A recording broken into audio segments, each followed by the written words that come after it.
20 años. Ese es el tiempo que le di a Salvatore Bianchi, cada gota de mi sudor, mi sangre, mi vida. Le ayudé a construir 7 restaurantes desde la nada.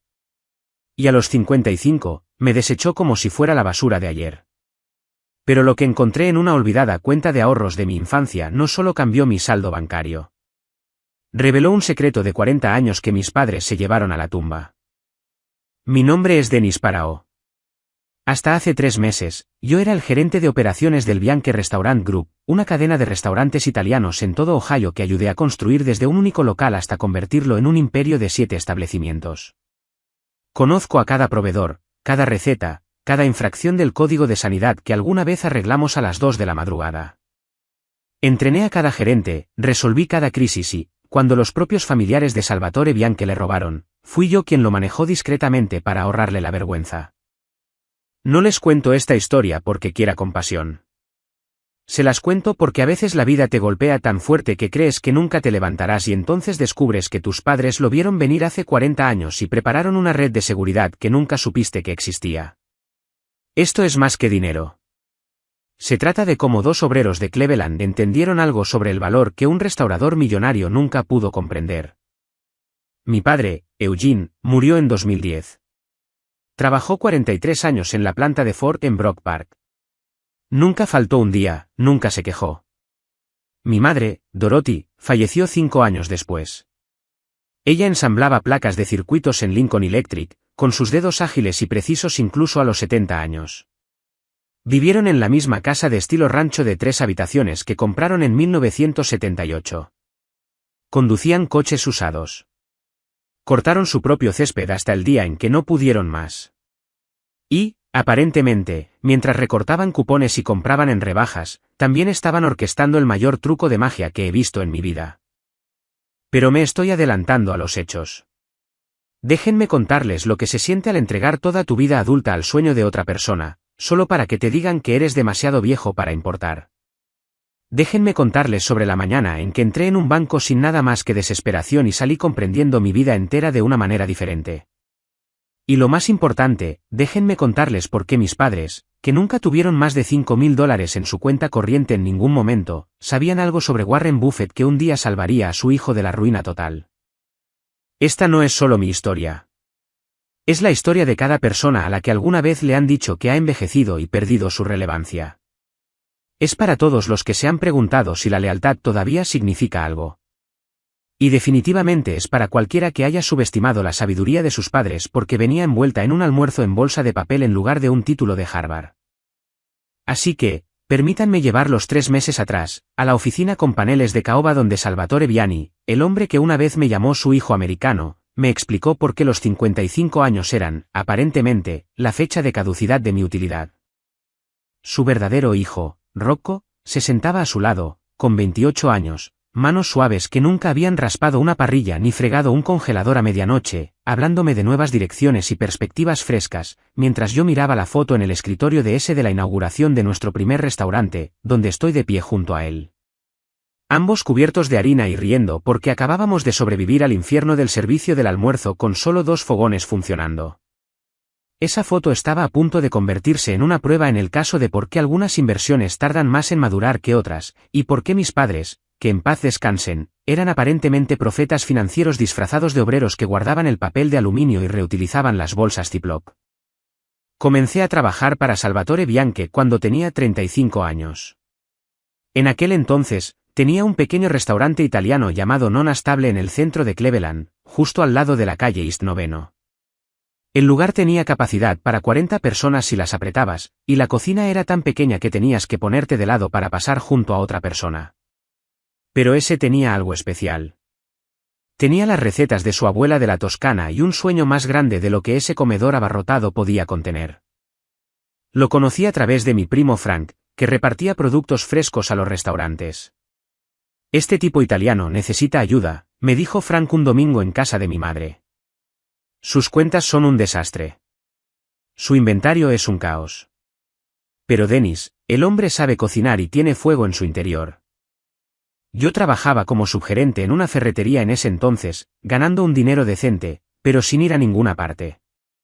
Mi esposa Joanne estaba embarazada de nuestro hijo Michei, y yo necesitaba algo más. La primera vez que entré en Nona Stable, ese le estaba gritando a un proveedor en italiano mientras removía simultáneamente 3 ollas en la estufa. Me miró, apuntó una cuchara de madera cubierta de salsa en mi dirección y dijo, ¿eres el tipo de los números que envió Frank? ¿Puedes empezar ahora? Tengo los papeles de los impuestos en alguna parte de esa caja. Quizás en esa. ¿Quién sabe? Y el repartidor del refrigerador quiere un cheque, pero no sé si tengo dinero en la cuenta.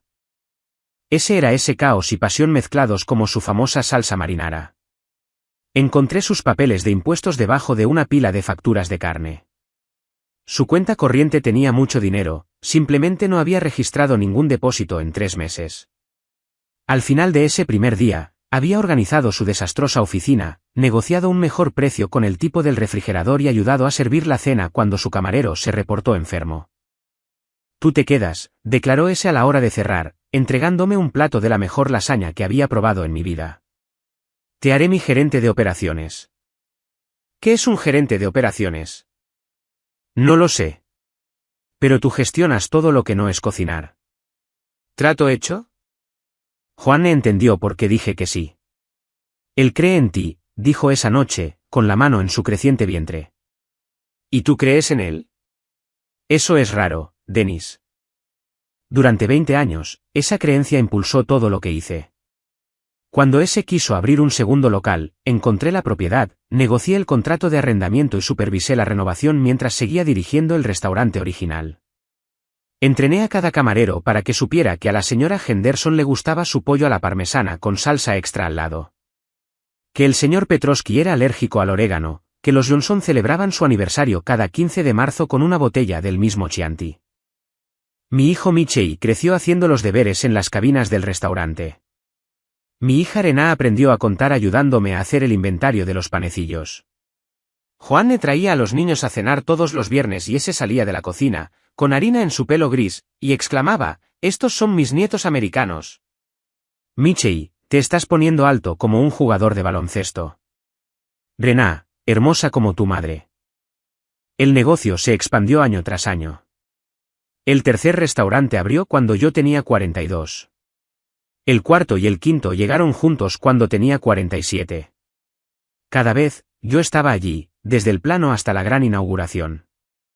Sabía que contratistas no cobrarían de más, qué equipo duraría, qué barrios acogerían un restaurante italiano. Creé los manuales de capacitación, los sistemas de inventario, el software de programación que mantenía todo en funcionamiento. Pero más que sistemas, gestioné los desastres humanos. Cuando el sobrino de ese, Antonio, comenzó a robar de la caja registradora en el local número 3, lo descubrí y lo manejé discretamente. Cuando el jefe de cocina del local número 5 tuvo un colapso nervioso y desapareció con la carne de una semana, entré yo mismo en la cocina y cociné durante 3 días seguidos hasta que encontramos un reemplazo. Cuando el cuñado de ese intentó demandarlo por alguna ofensa imaginaria, fui yo quien me dio a las 2 de la madrugada en la sala de estar de ese. Dennis, no eres solo mi empleado, solía decir ese durante nuestras sesiones de estrategia nocturnas. Eres familia. Este imperio que estamos construyendo es para todos nosotros. Mis hijos, tus hijos. Estamos creando algo que perdure. Le creí. Que Dios me ayude. Creí cada palabra. Cuando mi padre murió y necesité 3 días libres para el funeral, ese vino al servicio, se paró a mi lado en la tumba y dijo, Eugene crió a un buen hijo. Estaría orgulloso de lo que has construido. Cuando mi madre enfermó 5 años después, ese enviaba comida al hospicio todos los días. La familia cuida de la familia, decía. Para mi 55º cumpleaños, teníamos 7 restaurantes que empleaban a más de 200 personas. Sabía el nombre de cada uno de ellos, los nombres de sus hijos, sus historias. Pensé que estaba construyendo algo permanente, algo que importaba. Pensé que la lealtad y la dedicación sumaban seguridad. Estaba equivocado sobre ese.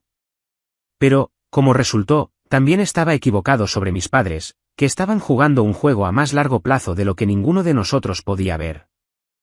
3 semanas después de mi 55º cumpleaños, todo cambió. Era un martes por la mañana de marzo, inusualmente frío, y llegué al restaurante principal a las 7:30, como siempre. Estaba revisando los recibos de la noche anterior cuando la secretaria de S, Marie, llamó. El señor Bianche quiere verte en su oficina. Rocco también estará allí. ¿Rocco?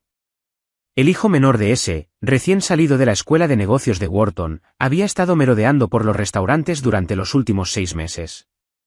Vestía trajes de $1000 y llevaba un portafolio de cuero a todas partes, tomando notas en su tableta mientras observaba al resto de nosotros trabajar.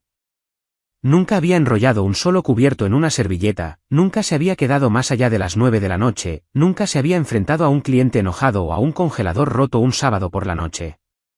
Pero tenía opiniones sobre todo. Entré en la oficina de S en el nuevo edificio corporativo que habíamos alquilado el año anterior.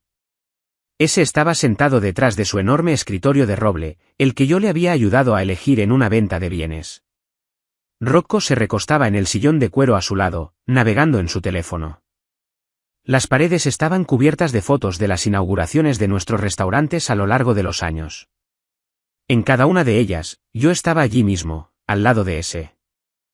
Dennis, amigo mío, comenzó S, e inmediatamente supe que algo andaba mal. En 20 años, nunca me había llamado amigo con ese tono particular, como si se estuviera disculpando por algo que aún no había sucedido. Por favor, siéntate. Me senté. Rocco guardó su teléfono y abrió su portafolio, sacando una pila de papeles con gráficos coloridos. Señor Parao, he estado realizando un análisis exhaustivo de nuestras operaciones, comenzó, sin siquiera dejar hablar a su padre. Necesitamos discutir una reestructuración. ¿Reestructuración? Miré a S, pero él estaba mirando sus manos. S, el mes pasado me dijiste que las ganancias habían subido un 30%. Estamos a punto de abrir el número 8 en Westlake. El modelo de negocio necesita actualizarse, continuó Rocco. Estamos implementando sistemas de pedidos digitales, campañas de marketing en redes sociales, colaboraciones con influencers. La industria de la restauración ha evolucionado más allá de las estructuras de gestión tradicionales.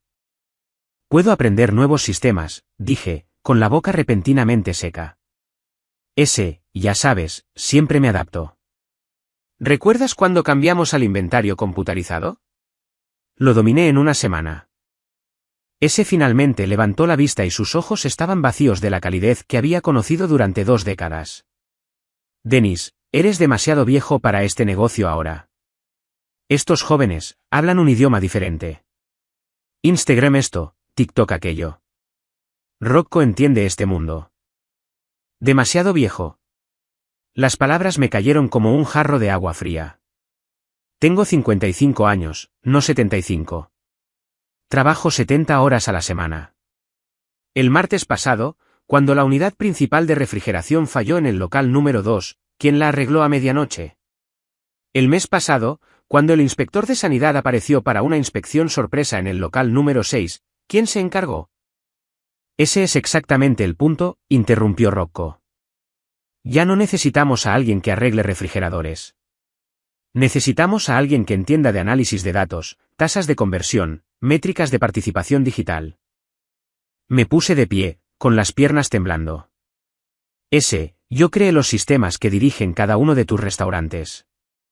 Entrené a cada gerente. Cuando tus propios familiares te robaron, yo te protegí. No seas dramático, dijo agitando la mano con desdén. Esto es un negocio. ¿Sabías que este día llegaría? ¿Lo sabía? ¿Cuándo me llamaste familia? ¿Cuándo estuviste en el funeral de mi padre? ¿Cuándo prometiste que estábamos construyendo algo juntos? Rocco deslizó un papel sobre el escritorio. 2 semanas de indemnización por cada año de servicio. 40 semanas de paga. Es muy generoso. Miré el acuerdo de terminación, con efecto inmediato. Después de 20 años, ni siquiera podría despedirme del personal. Mis manos temblaban mientras leía la cláusula de no competencia que me impedía trabajar en cualquier restaurante en un radio de 50 millas durante 2 años. Me estás vetando de la única industria que conozco, dije en voz baja. Eso es estándar, respondió Rocco. Firme aquí y aquí. Miré a una última vez. Me dijiste que era como un hijo para ti. Se encogió de hombros, un gesto tan casual que se sintió como violencia. Tengo hijos. Hijos de verdad. Los negocios son los negocios, Dennis. Firmé los papeles. ¿Qué otra opción tenía? 40 semanas de paga parecieron una fortuna durante 5 minutos, hasta que recordé la matrícula universitaria de Michei, las facturas del ortodoncista de Rená, la hipoteca a la que todavía le quedaban 15 años. Salí de esa oficina con un cheque que duraría quizás 6 meses si éramos extremadamente cuidadosos y un acuerdo de no competencia que me hacía inepto para el único campo en el que tenía experiencia. El guardia de seguridad, Tommy, a quien yo había contratado 3 años antes, no pudo mirarme a los ojos mientras me veía vaciar mi escritorio. 20 años cabían en una caja de cartón. Mientras caminaba hacia mi coche, vi a Rocco a través de la ventana, ya sentado en lo que había sido mi oficina, con los pies sobre mi escritorio, hablando por teléfono y riendo. Decírselo a Joanne fue lo más difícil que he hecho en mi vida. Estaba doblando la ropa cuando llegué a casa a las 11 de la mañana, algo que nunca había hecho en 20 años. Echó un vistazo a mi cara y a la caja de cartón en mis manos, y la cesta de toallas cayó al suelo. ¿Te despidió?, susurró, hundiéndose en el sofá. ¿Ese te despidió? Me senté a su lado y le expliqué todo. La reunión, los gráficos de Rocco, la cláusula de no competencia que esencialmente me prohibía trabajar en restaurantes. Joanne no lloró al principio. Simplemente miró fijamente la pared donde habíamos colgado una foto de la fiesta del 65º cumpleaños de esa en la que él tenía su brazo alrededor de mí, brindando por el mejor gerente de operaciones de Ohio.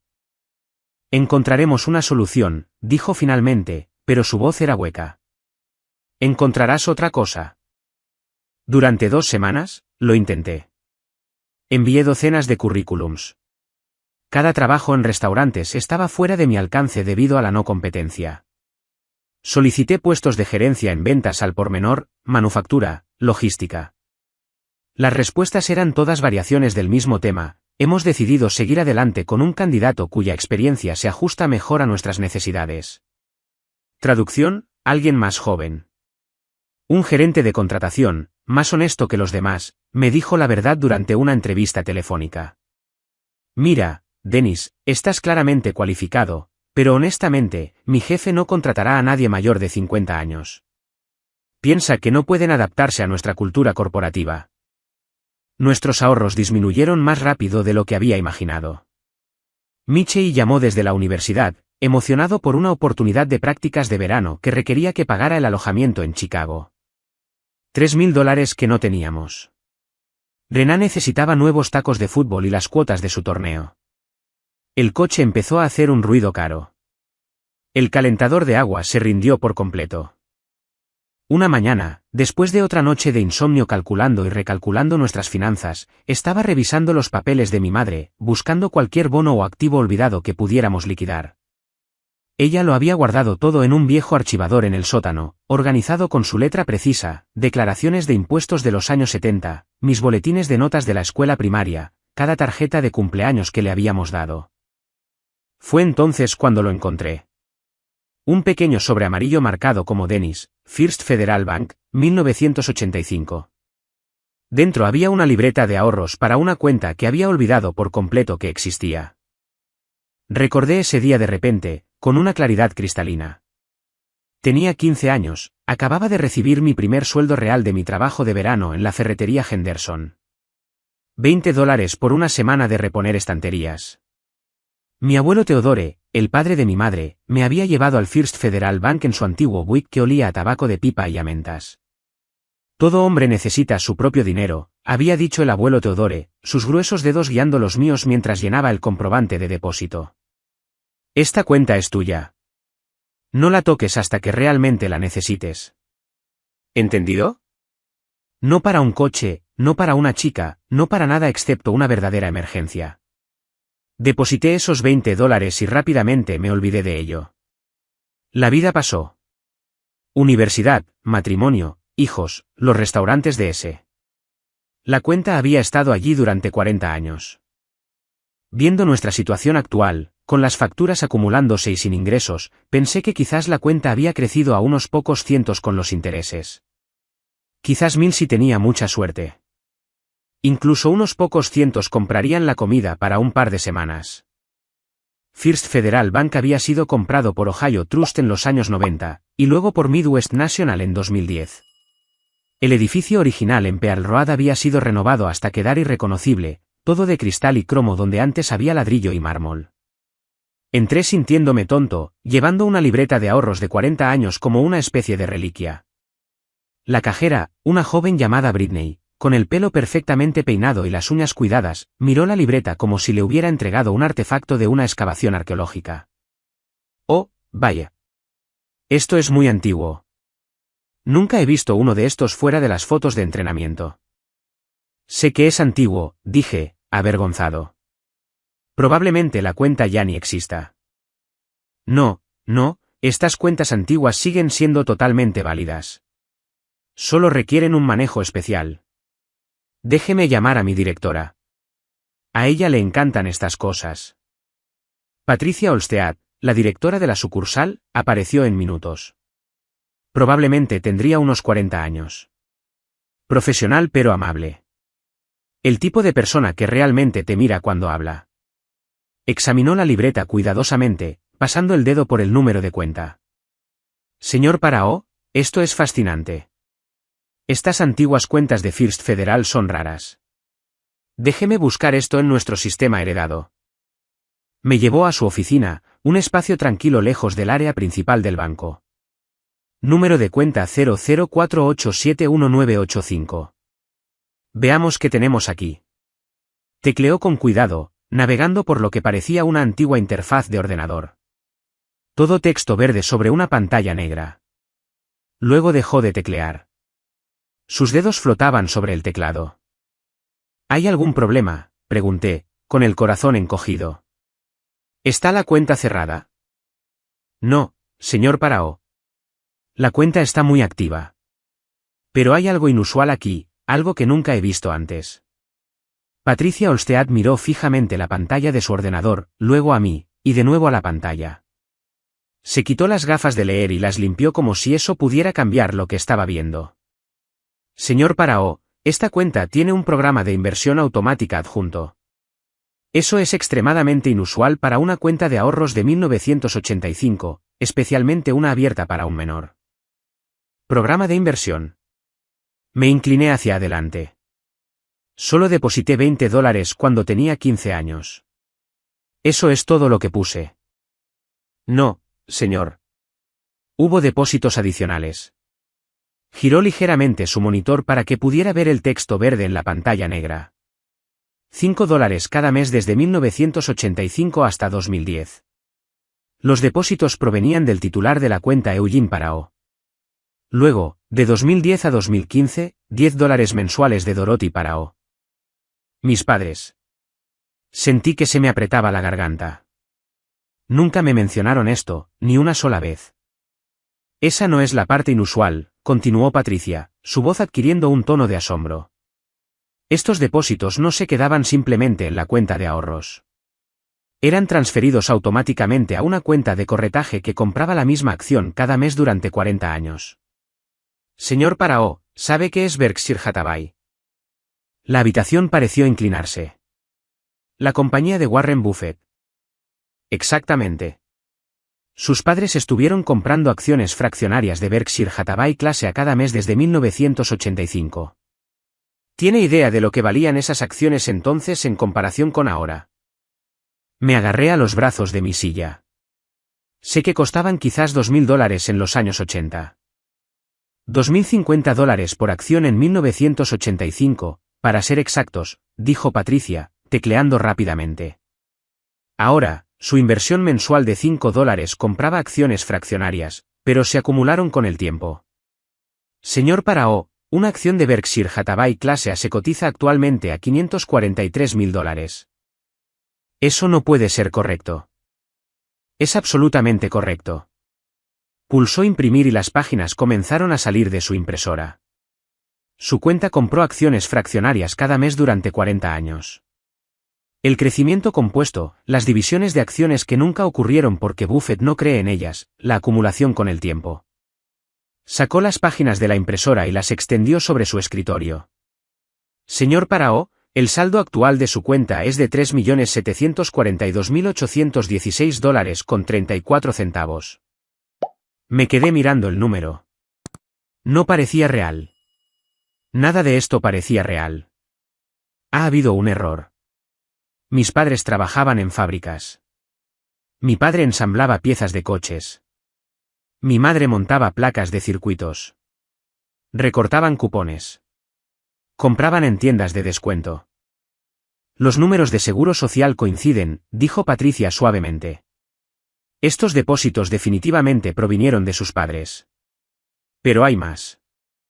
Hay una carta sellada en nuestra bóveda adjunta a esta cuenta. Las instrucciones dicen que solo puede abrirse cuando usted acceda a la cuenta. ¿Quiere que la traiga? Asentí, incapaz de hablar. Patricia se fue y regresó con un sobre amarillento. Mi nombre estaba escrito en él con la cuidadosa letra cursiva de mi madre. Dentro había una carta fechada el 15 de junio de 1985. Y al final, una segunda nota añadida en 2010 con la letra temblorosa de mi padre. La primera parte, con la letra de mi madre, decía: querido Dennis, si estás leyendo esto, es que has pasado por un momento difícil. Lo sabemos porque configuramos esto para que solo pudieras acceder a ello cuando realmente lo necesitaras.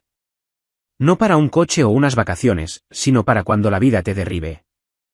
El primo de tu padre, Raymond, trabaja en un banco en Omaha. Nos habló de este hombre, Warren Buffett, que piensa diferente sobre el dinero. Raymond dijo: este tipo Buffett compra empresas y las mantiene para siempre, cree en la paciencia por encima de la ostentación. Tu padre y yo no entendemos todo, pero entendemos esto: las cosas buenas crecen lentamente. Los árboles, los niños, el amor y, aparentemente, el dinero invertido sabiamente. Cada $5 que apartamos vinieron de alguna parte. Un almuerzo menos fuera, caminar en lugar de conducir cuando la gasolina estaba cara, arreglar las cosas en lugar de reemplazarlas. Lo hicimos porque sabemos que el mundo puede ser cruel. Sabemos que a veces la gente buena y trabajadora es desechada. Si eso te sucede, recuerda que tu valor no está determinado por lo que piensen los demás. Tú eres nuestra mayor inversión. Con amor, mamá. La segunda nota, añadida 25 años después con la letra de mi padre, era más corta: todavía añado dinero cada mes, hijo. Buffett tenía razón sobre la paciencia. Tu madre piensa que deberíamos decírtelo, pero yo digo que no. Todavía no lo necesitas. Te va muy bien con ese, pero si alguna vez lo necesitas, recuerda que siempre supimos que valías más de lo que nadie podría pagarte. Papá. 2010. Patricia me entregó un pañuelo. No me había dado cuenta de que estaba llorando hasta que las lágrimas cayeron sobre los papeles. Señor Paraó, también hay una nota en el sistema del lado de la inversión. Sus padres eligieron específicamente Berkshire Hathaway. Nunca diversificaron, nunca vendieron una sola acción. Compraron durante cada recesión, cada auge, cada caída, 40 años de compras de $5 y $10. Vivieron tan sencillamente, susurré: podrían haber usado este dinero. Quizás pensaron que usted era una mejor inversión que cualquier cosa que pudieran haber comprado, dijo Patricia suavemente. Me senté en mi coche fuera del banco durante una hora, sosteniendo esa carta, leyéndola una y otra vez. Mis padres, que nunca tomaron unas vacaciones que requirieran un billete de avión, que celebraban su aniversario en el mismo asador local cada año, que usaban la ropa hasta que literalmente se deshacía, habían estado construyéndome en secreto una fortuna, de $5 y $10 a la vez. La ironía no se me escapó. Salvatore Viani, que conducía un Mercedes y llevaba un Rolex, que hablaba constantemente de construir un imperio, me había desechado porque pensaba que mi valor había expirado. Mientras tanto, mis padres, que conducían Fords usados y llevaban relojes Timex, habían apostado todo al principio de que el valor se capitaliza con el tiempo. Cuando finalmente llegué a casa y se lo conté a Joanne, se desplomó en el suelo de la cocina, sollozando. No de tristeza, sino de alivio y asombro. Michei condujo desde la universidad esa noche. Renan no dejaba de preguntar: ¿es esto real? ¿Es esto realmente real? Nos sentamos alrededor de la mesa del comedor hasta las 3 de la mañana, leyendo la carta de mis padres en voz alta una y otra vez, riendo y llorando al mismo tiempo. Pero el dinero era solo una parte de la revelación. El verdadero regalo fue comprender lo que mis padres habían sabido todo el tiempo. Habían invertido en Warren Buffett, sí, pero lo más importante es que habían entendido su filosofía. La inversión en valor no se trata de rendimientos rápidos o ganancias llamativas. Se trata de reconocer el verdadero valor y tener la paciencia para dejarlo crecer. 2 semanas después, abrí mi propio restaurante. Nada lujoso, nada como los lugares de ese con su mármol importado y muebles a medida. Encontré un pequeño espacio en Lakewood, el tipo de lugar de barrio que tenía buena estructura pero necesitaba cariño. Lo llamé Eugene and Dorothy's y colgué la foto de mis padres en la entrada. Contraté a Marta primero. Ese la había despedido 6 meses antes que a mí, diciéndole que a los 62 años era demasiado vieja para dirigir una cocina. Lloró cuando le ofrecí el trabajo. Luego vino Héctor, de 58 años, a quien el hijo de ese, Rocco, había reemplazado con alguien que sabía más de Instagram que de aislamiento. Louise, de 67 años, había sido despedida de otro restaurante por ser demasiado lenta con la tecnología. Se memorizó el nombre y las preferencias de cada cliente en una semana. Abrimos discretamente. Sin bombardeo en redes sociales, sin eventos de influencers, solo buena comida, precios justos y gente que realmente se preocupaba por lo que estaba haciendo. La pasta de Marta era poesía.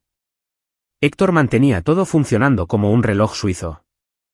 Louise hacía que cada cliente se sintiera como si estuviera comiendo en la mesa de su abuela. La voz se corrió como solía hacerse antes de los algoritmos y los hashtags. Un cliente se lo contaba a otro. Las familias venían, luego volvían, y luego traían amigos. En 3 meses teníamos una espera de 45 minutos los viernes por la noche. Rocco Bianchi apareció 6 meses después de que abriéramos. Se quedó en la entrada de mi restaurante abarrotado, pareciendo más pequeño de lo que recordaba. Su revolución digital había fracasado estrepitosamente. 3 de sus 7 restaurantes habían cerrado. Los que quedaban estaban luchando por sobrevivir. Mi padre quiere saber si considerarías volver, dijo, teniendo que levantar la voz por encima de la feliz multitud de la cena. Está dispuesto a discutir los términos. Miré alrededor de mi restaurante.